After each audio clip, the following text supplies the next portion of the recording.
Hey everybody, this is Robert Keents with goldsilverpros.com. I have a very special first-time guest on the program, somebody that I have followed the writings of for many, many years and was a subscriber for many years as well when he wrote for Doug Casey. This is Lobo Tigre, the owner and proprietor of the Independent Speculator. Lobo, how are you doing today? Great. Happy to be with you, Rob. I know that we first met a few months ago at a virtual summit where we were on a panel together talking about the precious metals. It was a great conversation. And again, because I've followed you for so long, wanted to get you on the channel, introduce you to our audience and get your thoughts on a lot of things. I know that you write about a lot of things. And as we were speaking before the interview, the first thing really was inflation, deflation, and the Fed. So sort of that overall topic. I don't know if you wanted to give us your opinion on that debate. Sure. Well, there's so much we could dig into there, but I'll just say I don't buy the deflation argument. I think there is a credible case for short-term transitory deflation. You know, if you get a market crash, you know, and March of 2020, CPI actually turned negative. Of course, CPI is not the best measure of inflation, but you know, you have a sudden tightening of the sphincters there, and yes, you can see, you know, temporary deflation, but I don't think the average person's cost of living got any cheaper. And of course, March was there and gone in a flash, right? So if there's a big market fluctuation, or if the post-COVID recovery is not as robust as people think, there are plenty of fiscal conservatives that are calling BS on the whole recovery. So it's not just the blue wave guys that are saying, you know, to be worried about this. But so there is a case for some deflation. But I think that the printing press is the more powerful force. It'd be the short way to say that. And the amount of money printing, and it's not just monetary policy, but also fiscal policy. You know, we've got this first trillion coming through Congress now, the 3.5 trillion more coming. I mean, it's really off the charts. So that's after 2008 broke the charts, right? So I do see possibilities for short-term, you know, disinflation and deflation in some asset classes. But overall, I think the cost of living, the cost of real things in the real world, it goes up in fiat terms. And so I'm fully on the inflation side. And where this fits with the Fed, of course, is that their model does not contemplate the idea of stagflation, even though the 1970s happened. And even though, you know, strikingly, the mainstream media is talking about stagflation now, not just, you know, lone wolves like me out in the woods. Quite striking, but these models are inflation means economic growth. And so if we have high inflation, oh, well, it's okay to put on the brakes because we have this economic growth and we don't want it to get too hot. The idea that you can have inflation and non-economic growth, it isn't in there. It's not possible. That's not how the model works. So I think the Fed is not prepared for what's coming. I think the so-called tool, we have the tools to deal with inflation, don't work if your economy is not, it can't handle it. And I think it'll be very interesting to see all these Fed guys now coming out, Clarita and Bostic, saying, you know, we need to tighten sooner. You know, let's see what Wall Street has to say if they actually do that. If they walk that talk, the reaction will be violent. And I think there will be some backpedaling if they even go there. It could just be talk, you know, trial balloons. Yeah. So that's how I see that right now. There's a lot of talk out there. If it happens, you know, let's see if it happens. But if it does, I think the reaction will be so strong that there will be, it'll get wound back. I think the last time the Fed tried to tighten overall conditions was fourth quarter 2018, and then we had a 20% stock correction pretty quickly in short order. I mean, it didn't take long. So I agree with you. I think there would be a violent reaction in the markets. There would be a violent reaction in the stock market. And given the fact we just came out, well, assuming we just came out of the pandemic and they're not going to shut down again for the Delta variant, because Yellen's already said and hinted at another shutdown. What do you think the chances are if we do a shutdown and the Fed tightens at the same time? What would that do to the economy? What would the prospects be? Well, I think if there's a shutdown, they don't tighten. Then they have an excuse. So it's not our fault. We were going to tighten. Oh, we were ready to start, you know, unwinding all that debt and tightening policy. You know, we were seeing substantial, what is it, the sustained progress towards our goals that they're looking for, right? You know, we were going to do it. You know, the fish was this big. It was in the boat, right? But no, COVID Delta came along or Lambda or whatever the next one might be. And it's all the virus's fault. Great excuse. So actually, joking aside, this is a serious consideration. I get a lot of guff for talking about this because, of course, the medical facts are greatly in dispute. It's become, sadly, a very political issue. But set aside the medical issue and just look at the policy issue. Whatever you or I might think, or our dear audience might think about the medical facts, if the policymakers see outbreak happening, they have to pander to the voters. They are going to do whatever they think it takes. And that could bring back more shutdowns. And if they have shutdowns, because it's no fault of anybody's own, it means more easy money. So actually, I think that I'm less certain that that would be bullish for commodities because serious shutdowns could reduce demand.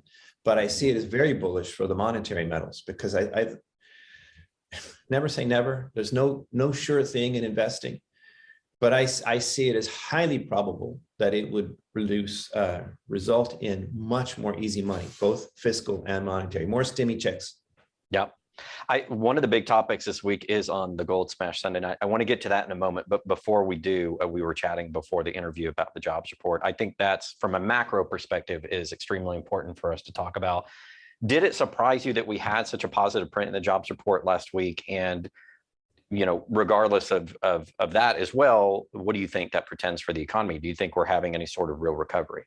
Yeah, I'm going to admit to a surprise here, which is a surprising admission for me because I don't make forecasts. I don't make these forecasts. So I didn't have a number. So the thing was not a beat or a miss from my perspective. It seems like the mainstream economists who make all these forecasts and they keep missing them again and again. This time they missed it to the downside, meaning the number came in better. And there's been a lot of talk of, oh, well, it's just hiring back waiters and bartenders and stuff. But I don't think that's true. I looked at the report and there was actually a significant uptick in mining and manufacturing was not so great, but there was some, it was an increase, and professional services were up too. So it was, I think, actually a more solid jobs report than I would have expected. But a jobs report, you also had, the preceding report, was a miss. You have a better jobs report. One dot does not make a trend or a line. But the other thing is, in my mind, all of these, week-to-week numbers that we get on employment and even the month-to-month numbers, they're snapshots. We're still in the, recovery phase, and we are in unprecedented waters. We really are uncharted here. We don't know what this means. If it's there's no model here. What we do have, though, a very striking fact that seems to always get neglected in these reports is the labor force participation rate. I mean, to my mind, that's really the key employment number. And we have these adjustments, right? And discouraged workers and all these crazy things. What do these numbers even mean? But the labor force participation number, the latest number, if you go to the Fred website, you look at that chart, and it fell off a cliff in 2020 with COVID, and it has come back a little bit of but it's only a little bit. It's in the low 60s, which is where we haven't been really for decades. We were at 1970s level. That's right. Labor force participation. And what else do we know about the 1970s? Stagflation. Gee, that's kind of interesting, isn't it? Yeah, that U6 number that they quote all the time doesn't take into account disaffected workers. And so disaffected worker I'll define as somebody that's been out of the workforce for about a year and basically gives up. And so the government people say, oh, you've given up, you're not eligible, even though that person still may want to work. And then they just sweep them out of the number. So when you see that U6 number quoted, you never get that number. And that's why there's a difference between the unemployment number and labor force participation. Labor force participation gives you the total aggregate amount of people that can work and aren't working versus the U6, which kind of sweeps that under the rug. Right. And in my research, so think about that number. I mean, just think about it. Almost 40% almost of the labor force isn't working. That's not a healthy economy. That's not a recovery. Like, wow. I mean, how does that get swept under the rug? How do people not grasp the significance of that? And you can see it in other data. It's corroborated. Like right now, we just have this record number of job openings. Well, how is it that we have a 5.4% or whatever it is unemployment rate and a record number of job openings at the same time? Clear, and labor force participation rate shows you the answer to that question, right? The people are not working, and even people who want to work are not working. And until that clears up, I just have to call BS on this recovery thing. And that ties the hands of the Fed. They say, oh, we got the tools, we got the tools. You start using those tools when the economy can't handle it. I mean, not just Wall Street. Wall Street, for sure, I think, well, I just said for sure. I'm quite highly confident that Wall Street, has a taper tantrum if and when that happens. But I also think Main Street has a reaction. You start tightening, and I think that affects everybody. Everybody sees it. And by the way, even the so-called 99%, they have participation through their IRAs and everything like that. So it's not just the 1%, but even the 99% realizes that when Wall Street crashes, corporations are in trouble, jobs are in trouble, that does impact them. So it's not an us versus them as much as some pundits make it out to be. So yeah, I think this is a big deal. And I think, we'll see. I think the Fed's between a rock and a hard place. So tying it into the crash, right? When opportunities like that present themselves, the gold and silver price retreat recently, I do see that as buying opportunities. Can it go lower? Yes. Do I have more money to buy more if it does? Yes. Am I going to stay off the market because it might go lower? No, because the fundamentals are so bullish that I am willing to at least buy the dips. And oddly enough, when this started Friday, so I'll let you jump in here. I'll let you talk, I promise. But when this started on Friday with the jobs report, I said, look, gold and silver are retreating. This would be a great day to see if I can find some bargains in gold and silver companies. But a lot of them, at least the better companies, were not that on sale. It was striking to see such a big retreat in the metals. And usually the stocks magnify the prices of the metals, right? If gold drops 1%, the Hui or whatever will drop 3, 4, 5%. But actually, that's not what happened. We saw a lot of the gold stocks showing some real power, like people weren't believing it and they weren't willing to sell. And Monday, there was more selling after the Sunday night sell-off. But still, no big, gigantic meltdown in the gold and silver space, at least not for the higher quality companies. I ended up buying a copper stock that was on sale. But for what it's worth, I am putting my money where my mouth is on this, and my belief that the Fed is between a rock and a hard place. So let's talk about that flash crash. There's a story going around Twitter that I think originated from Zero Hedge. At least this is the place I was able to source it. So that's what I'm calling the source. And you and I were talking about this. How did they get to the specific $4 billion number? Because the data is not actually here. And I actually talked about this last night on the show. The data is not actually here. How would we get to this number? Is it a true number? What are your thoughts on that in terms of the 4 billion in sell orders? Well, I may not get any love letters for saying this, but I think this highlights something very important. There is a tendency for people on our side, if we have a side. I mean, I'm a gold bull, I'm a silver bull, other gold and silver bugs. I consider myself a gold bug, silver bug. I've got my stack right here, or parts of it. Silver wolves from Canada, love them. So don't take me wrong. I'm not at all against gold and silver in any way, but I am for rational analysis. I am not a cheerleader. And I don't want to just jump on any bandwagon because it's hooray for our side. So this flash crash thing is going around a lot. I'm taking a lot of heat on Twitter for saying, the instant response is, oh, it's manipulation. Somebody dumps $4 billion worth of gold on the market in the middle of the night. So that can only happen because they're trying to push the price down. Well, that might be true. We don't know that it's true, is what I'm saying. I'm not even saying it's not true. I'm just saying we cannot say we know that it's true. Well, how else could it happen? Well, we had a significant market event on Friday. You can't ignore what happened on Friday. And by the jobs time report is what you're talking about there. Yes. And by the time Friday afternoon comes around, the Asian markets are already closed. So Sunday night is when the Asian markets open. We say, oh, it happened in the middle of the night. But actually, that was when the Asian markets opened. Monday for them. And there, I think some of the more reasonable commentators on Friday, they were actually saying, you need to watch what happens Sunday night Right. because that will be the first chance for some of these other people to respond who weren't able to. So that is another explanation for what happened. Sunday night was part two for the people who were held off and maybe even a little more panicky because they weren't able to act on Friday to make decisions. Now, so what am I saying here? I am saying that there were, okay, here's the takeaway. And by the way, I'm not a manipulation denier. The Wall Street Silver guys call me their favorite manipulation denier, which maybe I should get a hat that says that.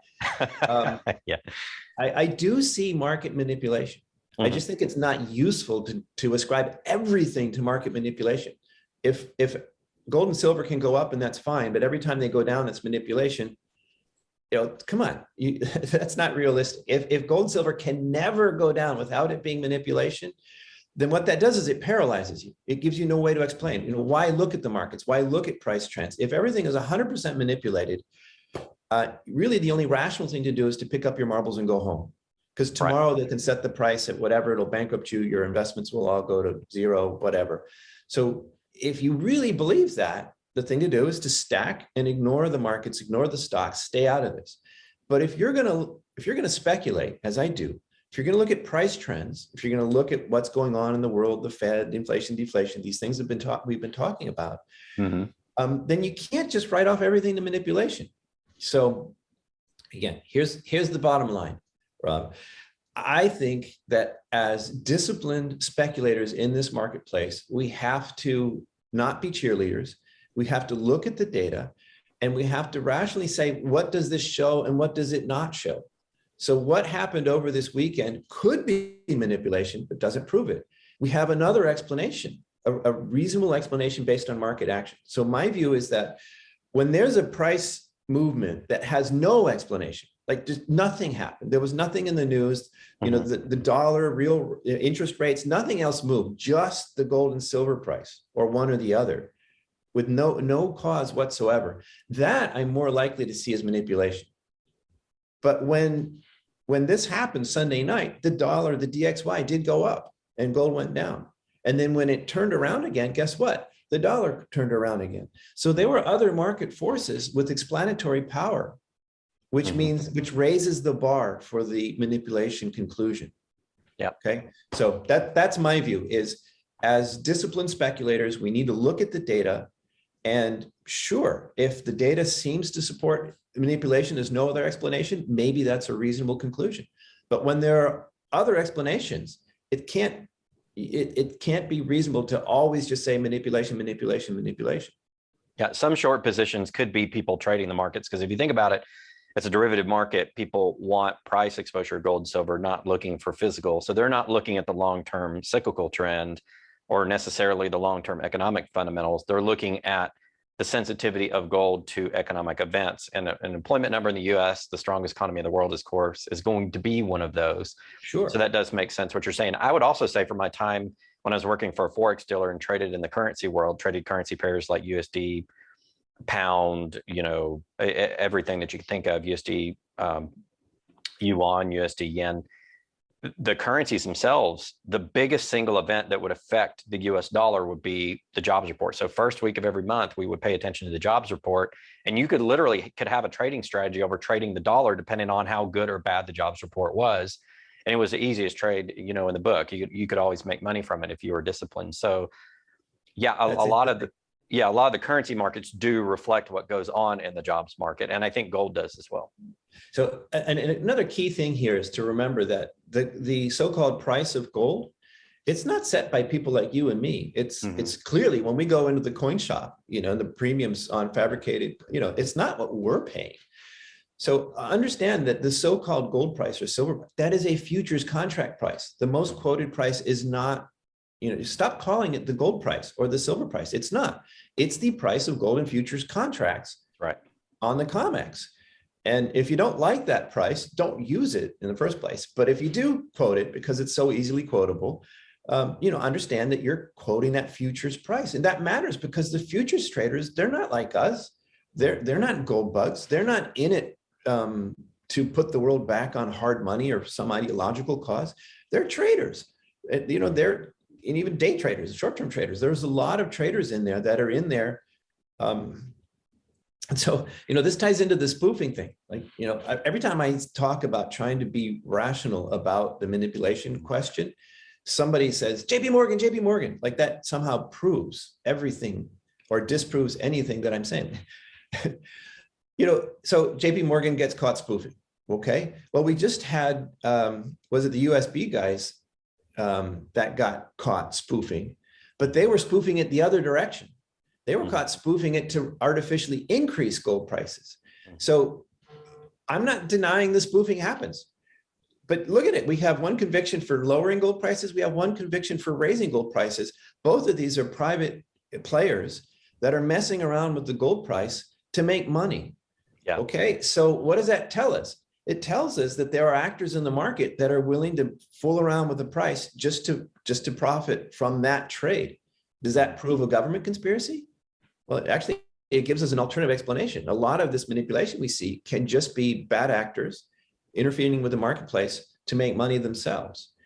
That doesn't mean that I don't get that the government has an incentive to mask the true impact of what they've done to, or any government, to their fiat currencies. I get that.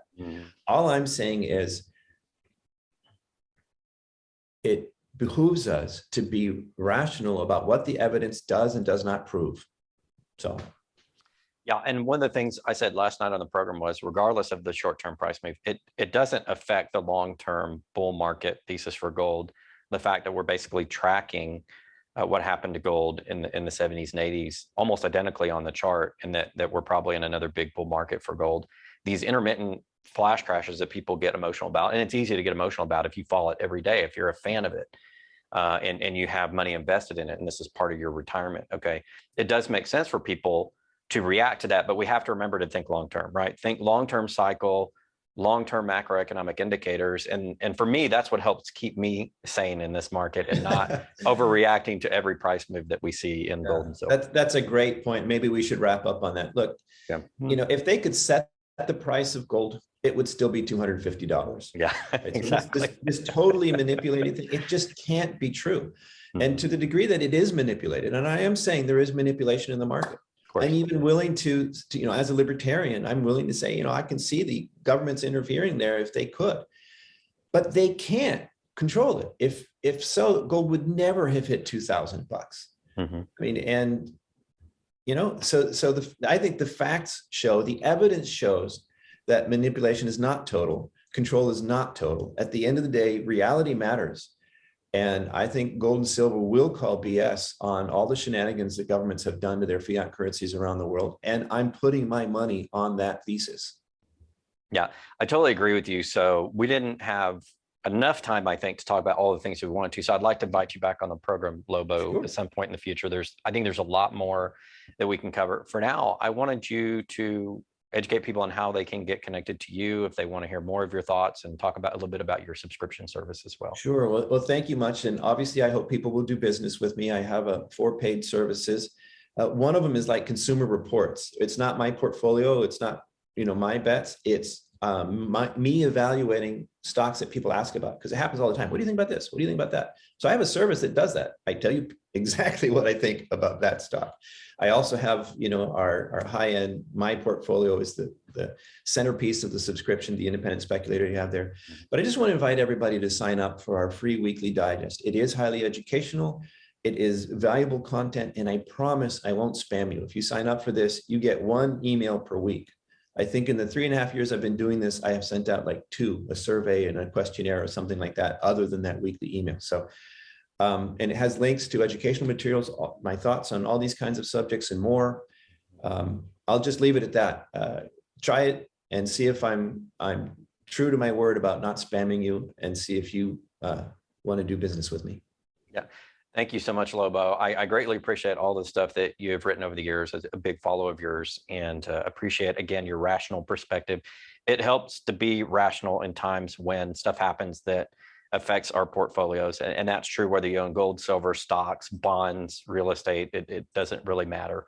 One thing I wanted to do for our subscribers before we log off from this interview is remind everybody the Money Metal Summit we'll have August 19th and 20th. If you come virtually, it's free. You can get a free virtual ticket. The first day, we will also have in person at the Embassy Suites DFW North, just north of DFW Airport in Dallas.